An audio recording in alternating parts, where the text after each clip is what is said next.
पहरेदार देख रहे सभी दर्शकों का स्वागत है। आज के एपिसोड में बात करेंगे पंजाब में फैले नशे के कारोबार की।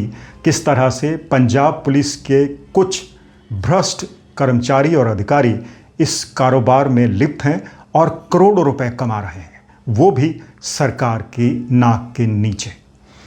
2020 से 2023 के बीच में पंजाब में 266 लोग नशे की ओवरडोज से मौत के मुंह में चले गए और उनमें ज़्यादातर युवा थे। उनकी उम्र 30 साल के नीचे थी या उसके आसपास थी। आज भी कई लोग नशे की डोज से मर रहे हैं, लेकिन सरकार बेखबर नज़र आ रही है। पंजाब में जब भी चुनाव आते हैं तो पंजाब में सभी पार्टियों के नेता बड़े बड़े वायदे करते हैं। कुछ लोग कहते हैं 4 महीने में नशे का नेटवर्क ख़त्म कर देंगे, कुछ कहते हैं 6 महीने में, कुछ कहते हैं 2 महीने में, और कुछ ने तो यहाँ तक भी दावा किया था कि 4 हफ्तों में नशे के कारोबार की कमर तोड़ देंगे। लेकिन नशे के कारोबार की कमर नहीं टूटी और ये कमर और मजबूत होती गई और लोग तिल तिल कर मरने पर मजबूर हो गए। अब पंजाब की भगवंत मान सरकार ने कुछ दिन पहले नशे के कारोबारियों के खिलाफ एक अभियान छेड़ा है। कुछ नशा तस्करों के घर बुलडोजर से गिराए गए। वहीं सरकार दावा कर रही है कि नशे के कारोबारियों और पैडलर्स के खिलाफ लगातार कार्रवाई हो रही है। पंजाब के डीजीपी गौरव यादव ने भी हालिया एक बयान में दावा किया कि 52 पुलिस कर्मचारियों को बर्खास्त कर दिया गया है और इन कर्मचारियों के ऊपर आरोप थे नशे कारोबार को बढ़ावा देने के, खुद नशे में लिप्त होने के और नशे के कारोबार के नाम पर पैसा ऐंठने के। सिर्फ 52 लोगों को अभी नौकरी से हटाया गया है और दर्जनों ऐसे कर्मचारियों पर अभी भी कार्रवाई की तलवार लटक रही है और कई कर्मचारियों और अधिकारियों के खिलाफ तस्करी के आरोप लगे हैं और उनके खिलाफ जांच की जा रही है। आज के वीडियो में हम बात करेंगे पंजाब के उन भ्रष्ट कर्मचारियों और अधिकारियों की जिनके खिलाफ पिछले कुछ सालों में कार्रवाई हुई है। क्या कार्रवाई सही हुई है? क्या सभी कर्मचारियों के खिलाफ जो दोषी हैं कार्रवाई हो पाई है? और पंजाब सरकार आखिर बड़े अधिकारियों के खिलाफ कार्रवाई करने से क्यों गुरेज कर रही है? बड़े अधिकारियों में से अगर इक्का दुक्का मामले छोड़ लिए जाएं तो अभी भी अपने कारोबार में लिप्त हैं। और आपको बता दें कि पूर्व ईडी के अधिकारी निरंजन सिंह ने हाल ही में निर्मला सीतारमण को एक 60 पेज का पत्र लिखकर ये कहा है कि पंजाब में अभी भी नशे के कारोबार से जुड़ी बड़ी मुर्गियां, बड़ी मछलियां, बड़े नेता, बड़े अधिकारी मज़े से मुस्तैदी से अपना काम कर रहे हैं, उनके खिलाफ कार्रवाई नहीं हो पाई। उन्होंने ये भी कहा था कि वो इन लोगों के गिरबान तक अपना हाथ डालना चाहते थे, लेकिन इससे पहले कि वो आगे बढ़ते उनको ट्रांसफ़र कर दिया गया। उनके खुद के ही कर्मचारी अधिकारी नहीं चाहते थे कि वो इस तरह की कार्रवाई करें। इसका मतलब ये कि पंजाब में बड़ी मछलियां, बड़े नेता, बड़े तस्कर अभी भी मुस्तैदी से काम कर रहे हैं और उन लोगों तक पैसा पहुंचा रहे हैं जो उनके खिलाफ कार्रवाई करने से गुरेज करते हैं।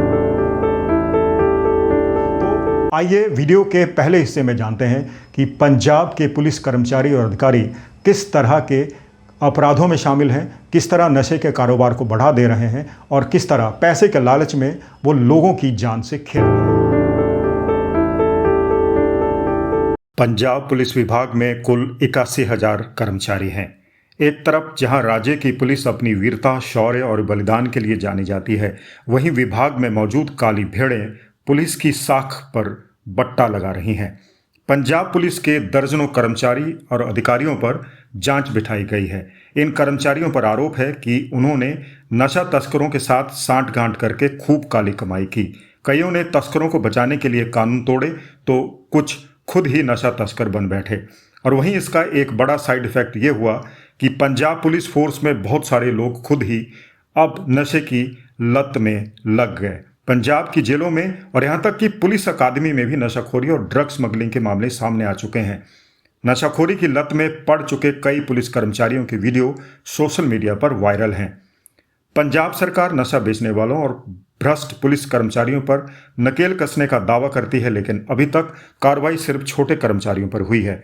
वीडियो में सबसे पहले आइए सुनते हैं मुख्यमंत्री भगवंत मान और पंजाब पुलिस प्रमुख गौरव यादव की बाइट्स। बेचण वालियां ते सख्ताई कीती है तां विकणों हट गया तां हुण 3 दिनां दे विच ही साडे कोले मतलब साडे रीहैब सेंटर जिहड़े ਅਸੀਂ ਪਹਿਲਾਂ ਹੀ 3-4 ਮਹੀਨੇ ਦੀਆਂ ਉੱਥੇ ਗੋਲੀਆਂ ਰੱਖੀਆਂ ਹੋਈਆਂ ਸੀ, ਟੈਬਲੇਟ ਰੱਖੀਆਂ ਹੋਈਆਂ ਸੀ ਤਾਂ ਕਿ ਉਹਨਾਂ ਨੂੰ ਬਚਾਉਣਾ ਵੀ ਹੈ। ਇਹ ਨਹੀਂ ਹੈਗਾ ਕਿ ਉਹਨਾਂ ਨੂੰ ਇਹ ਛੱਡ ਦਈਏ। ਤਾਂ ਜਿਹੜਾ ਨਸ਼ਿਆਂ ਵਿਰੁੱਧ ਹੋਇਆ ਉਹਦਾ ਬਹੁਤ ਪੂਰਾ ਚੱਲੂਗਾ। ਹੁਣ ਯੁੱਧ ਹੈ ਪੂਰਾ ਚੱਲੂਗਾ। ਅੱਜ ਵੀ 10,000 ਪੁਲਿਸ ਜਿਹੜੀ ਹੈ ਪੰਜਾਬ ਦੀਆਂ ਗਲੀਆਂ 'ਚ ਕਰਦੀ ਹੈ। As per facts and law in each case, to identify instances where police officers have been booked into FIRs or there are serious allegations of misconduct against the police officers, and then seeing the evidence in each case, as action as deemed fit is being taken. And so far, after issuance of these instructions, there have been 52 dismissals of police officers from the rank of constables to inspector, for being involved in corrupt practices, for being involved in malpractices, for having FIRs registered against them. ਤੇ ਮੈਂ ਇੱਕ ਫਿਰ ਦਰਖਾਸਤ ਦਿੱਤੀ CM portal ਦੇ ਵਿੱਚ ਕਿ ਮੇਰੇ ਤੇ ਆ ਝੂਠਾ ਪਰਚਾ ਹੈ ਤੇ ਆ ਜਿਹੜੇ ਕੁਝ ਮੁਲਾਜ਼ਮ ਨੇ ਇਹ ਮੈਨੂੰ ਨਜਾਇਜ਼ ਜਿਹੜਾ ਤੌਰ ਤੇ ਇਹਨਾਂ ਨੇ ਤੰਗ ਕੀਤਾ ਔਰ ਇਹ ਮੇਰੇ ਤੋਂ ਰਿਸ਼ਵਤ ਵੀ ਜਿਹੜੀ ਹੈ ਲਈ ਹੈ। दोस्तों, आपने सुना पंजाब पुलिस प्रमुख को, जिन्होंने माना कि पंजाब पुलिस ने 52 पुलिस कर्मचारियों को नौकरी से निकाल दिया है क्योंकि वह नशे के कारोबार में संलिप्त थे और उनके ऊपर कई तरह के मामले चल रहे थे। आइए अब आपको बताते हैं पंजाब के कुछ बदनाम पुलिस अधिकारियों और कर्मचारियों के शर्मनाक मामले। आपको हैरानी होगी कि पंजाब में सिर्फ गैंगस्टर ही नहीं बल्कि पुलिस भी फिरौती मांगती है। स्मगलरों को छोड़ने के लिए पैसा लिया जाता है। पैसों के लालच में सबूत नष्ट कर दिए जाते हैं और जो पैसा न दे उसे ड्रग स्मगलिंग के झूठे मामलों में फंसाया जाता है। शुरुआत करते हैं कुछ ताज़ा मामलों से। 7 मार्च 2025 को कांस्टेबल जसवीर सिंह संधू को मोहाली के एक केमिस्ट से गन पॉइंट पर 1 लाख रुपए लूटने पर गिरफ्तार किया गया। 7 मार्च 2025 को ही पंजाब पुलिस का सिपाही देवेंद्र कुमार मोहाली के डकोली में ड्रग्स के साथ गिरफ्तार किया गया। जनवरी 23, 2025 को पंजाब पुलिस का senior constable Pradeep drug smuggler से ही लूट कर बैठा और गिरफ्तार किया गया। जनवरी 3, 2025 को गैंगस्टर लॉरेंस बिश्नोई का इंटरव्यू करवाने के आरोप में पंजाब पुलिस के डीएसपी गुरशेर सिंह संधू को बर्खास्त कर दिया गया। 4 मार्च 2024 को अमरदीप सिंह नाम का सीनियर पुलिस कांस्टेबल चंडीगढ़ में हेरोइन बेचते गिरफ्तार किया गया। 30 जून 2023 को DIG Indraveer Singh drug smuggler से 10 लाख रुपए की रिश्वत लेने के आरोप में एफआईआर में नामित किए गए। उनके ऊपर 2 मामले चल रहे हैं और आरोप ये भी है कि वो अपने जूनियर्स से भी उनको बचाने के लिए रिश्वत लेते थे। 30 अक्टूबर 2024 को इंद्रजीत सिंह नाम का पुलिस अधिकारी ड्रग स्मगलर से रिश्वत लेने और झूठे मामले दर्ज करने के आरोप में गिरफ्तार हुआ। 5 नवंबर 2024 को इंस्पेक्टर गुरमीत सिंह 2 नशा तस्करों की संदिग्ध गिरफ्तारी के आरोप में गिरफ्तार हुए। 17 अप्रैल 2023 को assistant inspector general Rajjit Singh नशे का कारोबार चलाने, स्मगलरों को बचाने और लोगों के खिलाफ झूठे मामले दर्ज करने के आरोप में बर्खास्त कर दिए गए। 25 जुलाई 2022 को पंजाब पुलिस के 3 कर्मचारी इंस्पेक्टर परमिंदर सिंह बाजवा, एएसआई अंग्रेज सिंह और हेड कांस्टेबल जोगिंदर सिंह नशे के झूठे मामले दर्ज करने के आरोप में फिरौती मांगने के आरोप में गिरफ्तार हुए और बाद में उनको नौकरी से निकाल दिया गया। 24 सितंबर 2022 को पंजाब पुलिस का इंस्पेक्टर परमिंदर सिंह बाजवा नशे के झूठे मामले दर्ज करने और 2 बेकसूर लोगों से 81 लाख रुपए की फिरौती लेने के आरोप में गिरफ्तार हुआ और बाद में उसे बर्खास्त कर दिया गया। वहीं 17 अप्रैल 2018 को sub inspector Ranjit Singh 7 kilo heroin के साथ गिरफ्तार हुआ और वह गैंगस्टर जग्गू भगवानपुरिया गैंग में शामिल था। 30 जनवरी 2016 को assistant sub inspector Ranjit Singh drug smuggling के आरोप में बर्खास्त हुआ। उसे पाकिस्तान से 2 सिम भी बरामद हुए थे। दोस्तों, मजे की बात यह है कि अभी तक ज़्यादातर गिरफ्तारियां छोटे कर्मचारियों की हुई है। नशे के कारोबार में संलिप्त किसी भी पुलिस कर्मचारी की संपत्ति जब्त नहीं हुई है, न ही उस पर स्मगलरों की तरह बुलडोजर चला। अंत में हम अपने डिस्क्लेमर में यह कहना चाहते हैं कि पंजाब पुलिस की पूरी फोर्स नशे के तस्करों की मददगार नहीं है, लेकिन इस फोर्स में एक बड़ा हिस्सा नशे के सौदागरों को गिरफ्तार करने के बजाय उनकी मदद करता आया है, जिसकी वजह से नशे का कारोबार फल फूल रहा है। दोस्तों, वीडियो के पहले हिस्से में आपने जाना कि पंजाब पुलिस के भ्रष्ट कर्मचारी और अधिकारी किस तरह सरकार की नाक के नीचे लगातार नशे के कारोबार में लिप्त हैं, उससे पैसा बना रहे हैं और यही पैसा पंजाब की चुनावों में भी इस्तेमाल में होता है।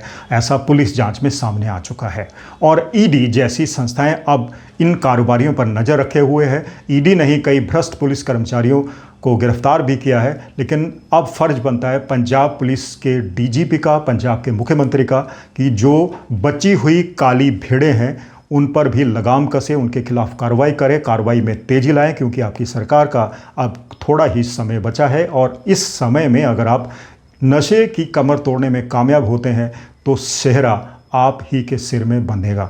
हम लोग इस बात से अनजान नहीं है कि पंजाब में नशे का कारोबार थम गया है, नशे का कारोबार जस तस ऐसे ही चल रहा है और मुख्यमंत्री भगवंत मान ने हालांकि हाल ही में कार्रवाई की है, कुछ नशा तस्करों के घर बुलडोजर से तोड़े हैं, लेकिन सवाल पुलिस पर यह उठता है कि क्या मुख्यमंत्री का फ़ोन आने से पहले उस इलाके के एसपी का ये फ़र्ज नहीं बनता था कि वो स्वयं ही उन तस्करों के खिलाफ कार्रवाई करते? क्या पंजाब के हर जिले के पुलिस अधिकारी का ये फ़र्ज नहीं है कि वो एक बार सघनता से जांच करें कि कौन लोग पैडलर है, कौन लोग नशे के कारोबार में लिप्त हैं और उनके खिलाफ तुरंत कार्रवाई हो? क्या मुख्यमंत्री के फ़ोन आने के बाद ही कार्रवाई होगी? और आखिर बड़े पुलिस कर्मचारियों, बड़े पुलिस अधिकारियों के खिलाफ कार्रवाई से सरकार गुरेज क्यों कर रही है? मुख्यमंत्री भगवंत मान ने भले ही नशा तस्करों के घर तोड़ने की इजाज़त दी हो, लेकिन उन पुलिस कर्मचारियों और अधिकारियों का क्या जिन्होंने नशे के कारोबार को बढ़ावा देकर प्रत्यक्ष और अप्रत्यक्ष रूप से जो पैडलर्स थे, स्मगलर्स थे, उनके साथ सांठगांठ करके करोड़ों रुपए की संपत्ति बनाई?